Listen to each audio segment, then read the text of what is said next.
ஞானானந்தமயம் தேவம் நிர்மலஸ்படிகாகிருதிம் ஆதாரம் சர்வ வித்யானாம் ஹயக்ரீவம் பாஸ்மகே. நேயர்கள் அனைவருக்கும் அஸ்ட்ரோகே செய்யுங்கன் பணிவான நமஸ்காரங்கள். வக்ர சனி பயிற்சி. சனி பகவான் அப்படின்னு சொல்லும் பொழுதே துலாத்தில் உச்சம் பெறுறதும் மேஷத்தில் நீச்சம் பெறக்கூடிய ஒரு கிரகம். துலாத்தில் உச்சம் பெறுறதுனால சமமாக பார்க்கக்கூடியவர், நன்மை தீமை ரெண்டு விஷயத்தையும் சமமாக கொடுக்கக்கூடியவர். அது தவிர உங்களுடைய கர்மாவுக்கு ஏற்றாற்போல் கர்ம பலன்களை கொடுக்கக்கூடியவர். சனி பகவான் அப்படின்னு சொல்லும்போது மகர கும்ப ராசிக்கு அதிபதியாகவும் காலபுருஷ தத்துவத்தின் 10-11 வீடுகள், அதாவது தொழில் ஸ்தானம் மற்றும் லாபஸ்தானத்திற்கு அதிபதியாகவும் சொல்லப்படுறது. கர்மகாரகன், ஆயுள்காரகன், அதை தவிர உங்களுடைய தொழில் சம்பந்தமான விஷயங்களுக்கு காரகத்துவம் பெறக்கூடிய கிரகம். அப்படின்றதுனால சனி பகவானுடைய பெயர்ச்சியோ சனி பகவானுடைய வக்கரமோ மிகப்பெரிய மாற்றத்தையும் ஏற்றத்தையும் மிகப்பெரிய ஒரு அதிர்வை கொடுக்கக்கூடியதாக இருக்கும்.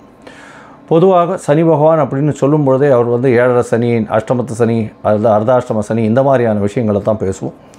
இப்போ வக்கரகதியில் வந்திருக்கார். வக்கரகதி அப்படின்னா என்ன அப்படின்னா, சூரியனுக்கும் சனிக்கும் உண்டான இடைவெளி அதிகமாகும் பொழுதும் அதாவது சனி பகவான் அவருடைய ஆர்பிட்டில் சுற்றிட்டே இருப்பார், சூரிய பகவானும் போயிட்டுருக்கும்பொழுது அவருடைய இடைவெளி கொஞ்சம் அதிகமாகும். அதனால் பின்னோக்கி செல்வது போல் தெரியுமே தவிர அவர் பின்னோக்கி போக மாட்டார். பொதுவாகவே எல்லா கிரகங்களுக்கும் இந்த வக்கரகதி உண்டு. ஆனால் சூரியன், சந்திரன், ராகு, கேது இந்த 4 கிரகங்களுக்கு கிடையாது. இந்த சனி பகவானும் சரி, குரு பகவானும் சரி, சுக்கிரன், புதன், செவ்வாய் இந்த கிரகங்களுக்கு வக்கரகதிகள் உண்டு. 5 கட்டம் தாண்டி போனாலே, ராசியிலேயே 5 கட்டம் தாண்டி போனாலே பொதுவாகவே வக்கரம் அடையக்கூடிய, சூரியனுக்கு 5 கட்டம் தாண்டி போகக்கூடிய காலகட்டத்தில் வக்கரகதி அடையும். வக்கரகதி அடையும் பொழுது என்ன ஆகும் அப்படின்னா, கொடுக்கக்கூடிய பலனை பாதியாகவோ அல்லது முழுமையாகவோ குறைத்து கொள்ளக்கூடிய வாய்ப்பு உண்டு. இல்லை என்றால் அதிகமாக கொடுக்கக்கூடிய வாய்ப்பு உண்டு. 2 பக்கமும் இருக்கும். அதனால் எந்த ஜாதகத்துக்கு தசாபுக்தி அந்தரம் சூக்ஷ்மம் எப்படி இருக்குன்றதையும் பார்த்து, அந்த கோச்சாரம் எப்படி வேலை செய்கிறதுன்றதை பார்த்து தான் பலன் சொல்லணும். சனி பகவானை பொறுத்தவரையிலும் இப்பொழுது 19/6/2024 அப்போது வக்கரகதி அடைகிறார். வக்கரகதி அடையும் பொழுது கும்பராசியில் சதய நட்சத்திரம் 3ஆம் பாதத்தில் இருக்கார். வக்கரகதி ஆரம்பிக்கிறது 19/6/2024 ஆனி மாதம் 5ஆம் தேதி. 4/11/2024 கிட்டத்தட்ட ஒரு 139 நாள் வக்கரகதியிலிருந்து அவர் திருப்பியும் நேர்முகமாக செல்கிறார். அதாவது கிளாக் வைஸில் வலப்பக்கம் செல்ல போக ஆரம்பிக்கிறார். இந்த காலகட்டமான 139 நாளில் பார்த்தோன்னா கும்பராசியிலேயே தான் இருக்கார், சதய நட்சத்திரத்திலே தான் இருக்கார். சரி, அப்போ என்ன பெரிய மாற்றம் வந்துட போகிறது அப்படின்னா, சதய நட்சத்திரம் 3ஆம் பாதத்திலிருந்து 2ஆம் பாதமும் 2ஆம் பாதத்திலிருந்து 1 பாதமும் வரக்கூடிய காலகட்டமாக இருக்கும். ஐப்பசி மாதம் பார்த்திங்கன்னா 11ஆம் தேதி அன்னைக்கு அவர், அதாவது ஐப்பசி மாதத்தப்போ மாறும்பொழுது 4/11/2024 அப்போது வக்கரகதி நிவர்த்தியாகி அதுக்கப்புறம் சனி பகவான் போகிறார். இந்த காலகட்டம் பார்த்தாலேயானால் சதயம் 3ஆம் பாதத்தில் கிட்டத்தட்ட 2 மாதம், அதாவது 61 நாள் இருக்கார். சதயம் 2ஆம் பாதத்தில் கிட்டத்தட்ட 47 நாட்கள், 1.5 மாதம் இருக்கார். அதுக்கப்புறம் 1 மாதம், அதாவது ஒரு 31 நாள் சதயம் 1ஆம் பாதத்தில் இருக்கார். அதனால் பலன்கள் சொல்லும் பொழுது இந்த 3 விஷயங்களை வைத்து பலன்களை சொல்லுவோம். இது எப்படி சிறந்ததாகும் அப்படின்னா, நவாம்ச கட்டத்தில் போகும்பொழுது சதயம் 3ஆம் பாதம் கும்பத்திலையும், சதயம் 2ஆம் பாதம் மகரத்திலையும், சதயம் 1ஆம் பாதம் தனுசுலையும் வரும். எதனால் நவாம்ச கட்டம் முக்கியம் அப்படின்னா, நவாம்ச கட்டத்தில் பார்வை பலன்கள் கிடையாது, அதிக்பலம் அதெல்லாம் கிடையாது. இருந்தாலும் நவாம்ச கட்டத்தில் கிரகங்கள் இருக்கக்கூடிய நிலையை வைத்து, அதாவது எந்த ராசியில் இருக்கிறதோ நவாம்சத்தில் அந்த ராசிக்கு உண்டான விஷயங்களை சொல்லும். அதில் ஒரு ரொம்ப முக்கியமான விஷயம் என்ன அப்படின்னா, இந்த சுபர்னுடைய ராசிகளில் நவாம்ச கட்டத்தில் தீய கிரகங்கள் இருந்தாலும் புஷ்கர நவாம்சம் அப்படின்னு சொல்லக்கூடிய ஒரு பெரிய விசேஷம் உண்டு. ராகுவுக்கே தனுசுல ராகு இருக்கும் பொழுது புஷ்கர நவாம்சம் உண்டு அப்படின்னு சொல்லக்கூடியது. அதனால் சுபர்களின் வீட்டில் இருக்கக்கூடிய காலகட்டத்தில் எந்த ஒரு அசுப கிரகங்களும் புஷ்கர நவாம்சம்னு ஒரு பெரிய ஏற்றத்தை கொடுக்கறதுனால அதை வைத்து பலன் சொல்லக்கூடிய விஷயம் நிச்சயமாக வரும். இப்போ பார்த்தலையானால் பொதுவாக சனி பகவானை பொறுத்தவரையிலும் கர்மகாரகன்னு சொல்கிறோம். இந்த கர்மகாரகன், ஆயுள்காரகன், வேலைக்கு ரொம்ப முக்கியமானவர், தொழிலில் அபிவிருத்தி, தொழிலில் ஏற்றம் இறக்கம் இது எல்லாத்தையும் சொல்லக்கூடியவர். இந்த சனி பகவானுக்கு என்னென்ன பிரீத்திகள் பண்ணலாம்? சிலருக்கு சனி பகவான் சனி நல்லபடியாக இருக்க மாட்டார், அவருக்கு என்ன பிரீத்தி பண்ணலாம் அப்படின்னா, அருகில் இருக்கக்கூடிய எளிய பரிகாரம்னு சொல்லக்கூடியது முதல்ல அவருடைய காயத்ரி மந்திரம் சொல்கிறது. அதாவது ஓம் காகத்வஜாய வித்மஹே கட்கஹஸ்தாய தீமஹி தன்னோ சனி பிரசோதயாத்து அப்படின்றது.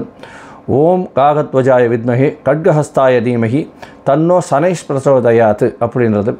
இதில் ஏதாவது ஒரு மந்திரத்தை ஒரு நாளைக்கு 8 தரம் ஜெபம் பண்ணுறது மூலியமாக சனி பகவானுக்கு உண்டான தொல்லைகளிலிருந்து விடுபடலாம். சரி, இதை தவிர கொஞ்சம் பெட்டராக இருக்கிறது அப்படின்னா சனிக்கிழமை அருகில் இருக்கக்கூடிய நவகிரகத்தில் போய் சனி பகவானுக்கு எள் தீபம் போட்டுட்டு வர்றதும் 8 பிரதட்சணம் பண்ணிட்டு வர்றதன் மூலியமாக சனீஸ்வரனுடைய பிரச்சனைகளிலிருந்து தீர்வு வரலாம்.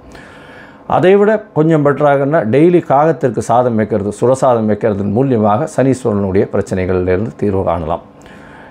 ஏழை எளிய மக்களுக்கு, அதாவது ஃபிசிக்கலி சேலஞ்சாக இருக்கக்கூடிய கால் ஊனமுற்று இருக்கக்கூடியவர்களுக்கு இரும்பு தானம், அதாவது அவங்களுக்கு இரும்பு சக்கர வாகனமோ இல்லைன்னா காலில் போட்டுக்கக்கூடிய ஷூஸ் மாதிரி வாங்கி கொடுக்குறதோ இந்த மாதிரியான விஷயங்கள் பண்ணும்பொழுது நல்ல ஒரு மாற்றங்கள் உங்களுக்கு வரும். தோல் சம்பந்தப்பட்ட, அதாவது பர்ஸு, அது ஷோல்டர் பேக், அதை தவிர காலில் போட்டுக்கிற ஷூஸ் இதெல்லாம் துப்புரவு தூய்மை பணியாளர்கள், கீழ்த்தட்டு வேலை செய்பவர்கள், உடல் உழைப்பு செய்பவர்களுக்கு வாங்கி கொடுக்கறதன் மூலியமாக நிச்சயமாக ஒரு ஏற்றம் கிடைக்கும். பொதுவாகவே பார்த்திங்கன்னா இந்த சனீஸ்வரன் அப்படின்னு சொல்லக்கூடிய சனி பகவான் ஒரு ராசியிலிருந்து அடுத்த ராசிக்கு போகிறதுக்கு ஒரு 2.5 வருஷம் ஆவார். 1 டிகிரி நான் தாண்டணும் அப்படின்னா 1 மாதம் ஆகும்.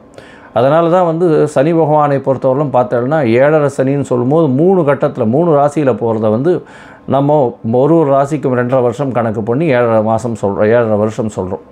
இப்போது கிட்டத்தட்ட 139 நாள் அவர் வக்கரகதி அடைஞ்சு திருப்பியும் வக்கர நிவர்த்தியாகி 139ஆம் நாள் வக்கரகதி நிவர்த்தியாகிறார். அதாவது 4/11/2024 வக்கர நிவர்த்தி. இந்த காலகட்டம் வரலும் சனி பகவான் இருக்கக்கூடிய நட்சத்திர பாதத்தில் என்னென்ன விளைவுகளை மாற்றங்களை ஒரு ராசிக்கும் ஏற்படுத்தி செய்வார் அப்படின்றத ஒரு ராசியாக மேஷம் முதல் மீனம் வரை இப்போ பார்க்கலாம்.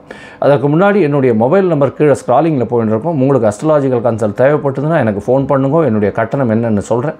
உங்களுடைய date, time, place of birth, உங்களுடைய பிறந்த, அதாவது உங்களுடைய பெயர், உங்களுடைய தாய் தகப்பன் பெயர் அனுப்பிச்சி வச்சிங்களே, ஏன்னா உங்களுடைய ஜாதகத்தை போட்டு சந்தி இருக்கா அப்படின்றத செக் பண்ணிவிட்டு, அதாவது சந்திரனுடைய பாத சந்தி இருக்கா, இல்லைன்னா நட்சத்திர சந்தி இருக்கா, இல்லை லக்ன சந்தி இருக்கா அப்படின்றத எல்லாத்தையும் அசஸ் பண்ணிவிட்டு அதற்கு பிறகு உங்கள் ஜாதகத்தை போட்டுட்டு உங்களோட பேசுகிறதுக்கு நான் அப்பாயின்மெண்ட் தரேன். அதற்கு ஏற்ற மாதிரி நம்ம டிஸ்கஸ் பண்ணலாம். இப்போது மேஷம் முதல் மீனம் வரை வக்கர சனி பயிற்சி 2024 4/10/2024 19/6/2024 4/11/2024 வரை உண்டான நாட்களை ஒன்றொன்னா பார்க்கலாம்.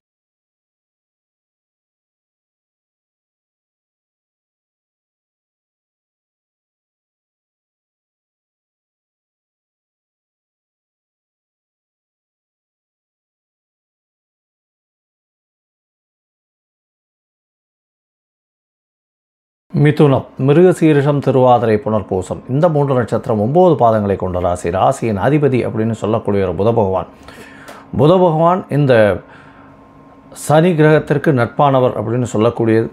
சனி கிரகம் புத பகவானும் சுக்கிர அணியில் வர்றதுனால பெரிய ஏற்றம். புதனுடைய ராசிகளுக்கு நிச்சயமாக சனி பகவான் எந்த ஒரு தீங்கும் கிடைக்கக்கூடாது, இழைக்க மாட்டார் அப்படின்றது தான் ஜோதிட சாஸ்திரத்தின் முக்கியமான விஷயம். இப்போ கோச்சார பிரகாரம் உங்களுடைய ராசிக்கு 9ஆம் இடத்துல இருக்கக்கூடிய சனி பகவான் இப்போ தான் உங்களுக்கு டிசம்பர் 2023 தான் சனி மாறிச்சு. அதுக்கப்புறம் தான் ஏதாவது ஒரு மூச்சு வருமானு பார்த்துட்ருக்கீங்க. திருப்பியும் வக்கரகதின்னு ஒன்று இன்னையா இது ஆரம்பிச்சிருச்சு இப்படி அப்படின்னு பயப்படாதீங்க. வக்கரகதி அதே ராசியில், அதாவது கும்பத்திலேயே அதே நட்சத்திரம் சதயத்திலேயே இருக்கிறார். சதய நட்சத்திரத்தில் வக்கரகதி அடைகிறார் 19/6 அன்னைக்கு. இந்த 19/6 அன்னைக்கு சதய நட்சத்திரத்தில் வக்கரகதி அடையும் போது நவாம்சத்திலையும் அதே 9ஆம் வீட்டிலே இருக்கக்கூடிய காலகட்டம். ஏன்னா சதயம் 3ஆம் பாதம், நவாம்சத்திலையும் கும்பத்தில் வர்றதுனால வர்க்கோத்தமம் அடைகிறது பெரிய விசேஷம். இதன் மூலியமாக உங்களுடைய பதவி, புகழ், அந்தஸ்து, கௌரவம் ஏறக்கூடிய வாய்ப்பு உண்டு. பூர்வ புண்ணியங்கள் வரக்கூடிய, வலுப்பெறக்கூடிய வாய்ப்புகள் நிச்சயமாக உண்டு. ஒரு திடீர் லக்கு அடைக்கக்கூடிய வாய்ப்புகள் நிச்சயமாக உண்டு. இது எந்த காலம் வரலும் 19/6 19/8 வரலும் இருக்கக்கூடிய காலகட்டத்தில் திடீரென்று உங்களுக்கு ஒரு பெரிய ஏற்றம் கிடைக்கும். பணவரவிற்கு பஞ்சம் இருக்காது. தொழிலில் பெரிய ஏற்றம் இருக்கும். திடீர் அதாவது புதிய தொழில் அமையக்கூடிய வாய்ப்புகள் நிச்சயமாக உண்டு. உங்களுடைய ராசிக்கு பார்த்தாலேயானால் 8ஆம் இடத்துல திரும்பியும், அதாவது 9ஆம் இடத்துல இருக்கக்கூடிய சனி பகவான் நவாம்ச பிரகாரம் சதயம் 2ஆம் பாதம் போகும்போது 8ஆம் இடத்தில் இருக்கக்கூடியதாக இருக்கும். இந்த காலகட்டம் ஒரு 1.5 மாதம் இருக்குது, ஒரு 47 நாள். இந்த காலகட்டத்தில் தொழிலில் கொஞ்சம் படபடப்பு இருக்கும். அதிகமாக அதாவது இன்வெஸ்ட்மெண்ட் அதிகமாக பண்ண வேண்டாம்ன்றதை சொல்கிறோம். பொறுமையாக இருக்கிறது ரொம்பவும் நல்லது. அதாவது பார்த்தாலேயானால் இன்வெஸ்ட்மெண்ட் பண்ணினாலும் அவங்களுக்கு ரிட்டர்ன் ஆன் இன்வெஸ்ட்மெண்ட்னு சொல்லக்கூடிய லாபங்கள் கொஞ்சம் அதிகமாக வரக்கூடிய காலமாக இருக்காது.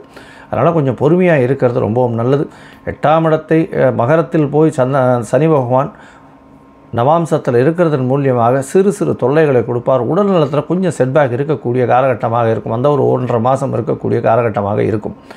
அதற்கு பிறகு உங்களுடைய ராசிக்கு பார்த்தீங்கன்னா 7ஆம் இடம் அப்படின்னு சொல்லக்கூடிய தனுசுல, அதாவது நவாம்சத்தில் வர தனுசுல பார்த்தீங்கன்னா சதயம் 1ஆம் பாதம். அது உங்களுக்கு ஒரு பெரிய ஏற்றம். தனுசுன்றது உங்களுக்கு குரு பகவானுடைய வீடு. அதனால் அந்த இடத்துல சனி பகவான் தன்னுடைய சதயம் 1ஆம் பாதத்தில் நிற்கும்போது அந்த இடத்துல இருப்பார். இந்த காலகட்டத்தில் பார்த்தீங்கன்னா உங்களுக்கு பெரிய ஏற்றம் கிடைக்கக்கூடிய காலகட்டம். எதிர்பாலினத்தவர் மூலியமாக நல்ல ஒரு ஏற்றம். 9ஆம் அதிபதி 9க்கு 11 போய் இருக்கிறது ரொம்ப விசேஷம். இதன் மூலியமாக தந்தையின் மூலியமாக சொத்துக்கள் வரக்கூடிய வாய்ப்பு, தொழிலில் பெரிய அபிவிருத்தி, அதை தவிர பார்ட்னர்ஷிப் தொழிலில் ஒரு பெரிய மாற்றங்கள் கிடைக்கக்கூடிய வாய்ப்புகள் நிச்சயமாக இருக்கும். எதிர்பாலினத்தவர் மூலியமாக நல்ல ஏற்றம் இருக்கும். நண்பர்கள் மூலியமாக நல்ல ஒரு வெற்றி செய்தி வரக்கூடிய வாய்ப்புகள் நிச்சயமாக உண்டு. உங்களுடைய ராசிக்கு பார்த்தாலேயானால் 7ஆம் இடத்துல 1 மாதம்தான் இருக்கார். அதாவது 1 மாதத்திலே ஒரு நல்ல ஏற்றத்தை கொடுக்கக்கூடிய காலகட்டமாக இந்த வாட்டி அமைகிறது. இந்த காலகட்டத்தில் பார்த்தாலேயானால் உங்களுடைய தசாபுக்தி அந்தரம் சூக்ஷ்மம் கொஞ்சம் சரியில்லாமல் இருந்துச்சுன்னா தேனிக்கு அருகில் இருக்கக்கூடிய குச்சனூர் போயிட்டு வாங்க. சனீஸ்வரன் கோவில் இருக்குது, அங்கே குச்சனூர் போயிட்டு சனி பகவானுக்கு உண்டான பிரீத்தியை செஞ்சுட்டு வர்றதன் மூலியமாக ஒரு நல்ல ஒரு ஏற்றமும் மாற்றமும் இந்த காலகட்டத்தில் நிச்சயமாக சேரும்.